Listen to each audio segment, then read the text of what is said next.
Good afternoon. It is 4 p.m. here in South Korea. I am Arirang News, AI anchor, Ari. The number of births in South Korea in July rebounded from the previous month.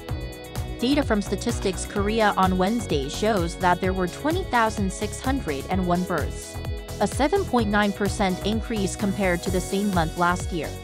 The number of deaths rose 0.4% on year, bringing the natural decline in population to more than 7,600. Meanwhile, the number of marriages increased 32.9% on year to over 18,000, while the number of divorces rose 5.9% on year to nearly 8,000. An official from the agency said that the sharp rise in the number of marriages is a positive sign, as it could lead to more births in the future. Israel has continued Operation Northern Arrows, the airstrikes targeting Iran-backed militant group Hezbollah in Lebanon. The Lebanese Health Ministry said at least 569 people have been killed in 2 days. One of Hezbollah's commanders is among the dead.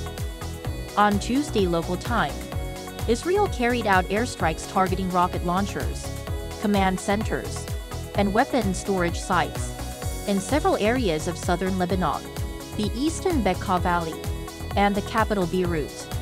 Israeli Prime Minister Benjamin Netanyahu said on Tuesday that Israel will continue its attacks on Hezbollah.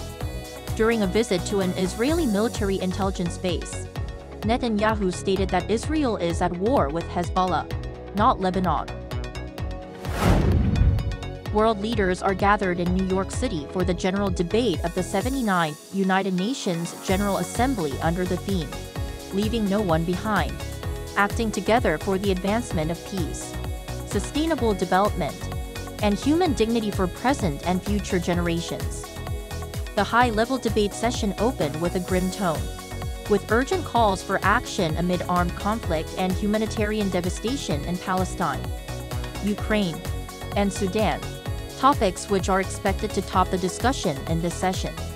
With 4 months left in office, U.S. President Joe Biden made his fourth and final speech as U.S. President to the General Assembly on Tuesday. World leaders will continue to speak until this year's debate concludes on Monday, September 30th, with South Korean Foreign Minister Cho Tae-il set to make his speech on Friday.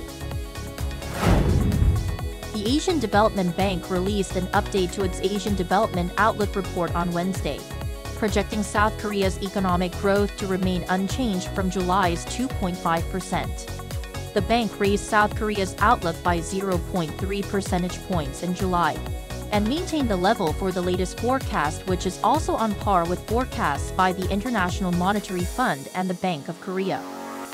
The ADB has left its projections for economies in the region unchanged from its July report, maintaining its growth outlook for the broader Asia-Pacific region at 5% this year and 4.9% next year, on the back of strong domestic demand and continued recovery in exports, particularly in the tech industry from higher global semiconductor sales driven by the artificial intelligence boom. However, the ADB highlighted looming risks, including potential increases in protectionism depending on the outcome of the U.S. presidential election, escalating geopolitical tensions, further weakness in the Chinese property market, and adverse weather and climatic conditions. The K-pop girl group NMIXX will be the first K-pop artist to participate as a panelist at the U.S. Billboard Latin Music Week. The event will be held from October 14th to 18th at the Fillmore Miami Beach in Florida. NMIXX will attend the event on the 16th. To talk about K-pop in the Latin music market.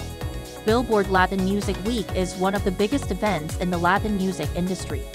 It celebrates its 35th anniversary this year. The group are also planning to hold a fan meeting in Seoul from October 4th to 6th. That is all for today. Thanks for watching.